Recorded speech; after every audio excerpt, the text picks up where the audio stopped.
Once you remove the city from the equation, what will the devastating flood look like? In July 2021, Western Europe experienced one of the deadliest floods in its history, killing at least 242 people. Climate change was cited as the main culprit, but according to a recent study, it wasn't the only thing to blame. Using a computer model, researchers from the University of Texas at Austin and 2 universities in China show that urbanization and the way cities are designed can exacerbate rainstorms and influence where the rain falls. We've known for a while now that urbanization has devastating consequences on the environment. Asphalt roads absorb and radiate heat. Cars emit heat. So-called urban canyons between tall buildings trap more heat on the street. All of these factors contribute to the urban heat island effect, which can make cities hotter than the countryside.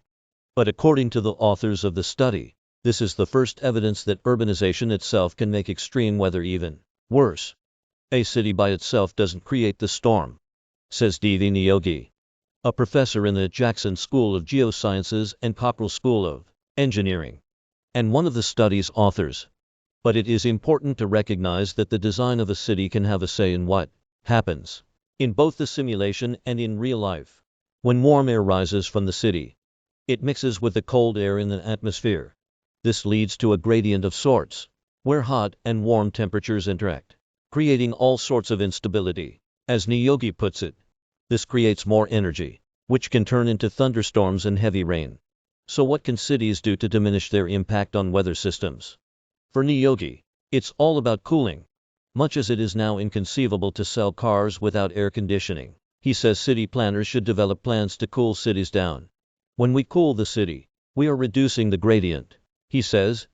It doesn't mean an air bubble or a science fiction dome around the city. It means recognizing that city planning is part of the solution.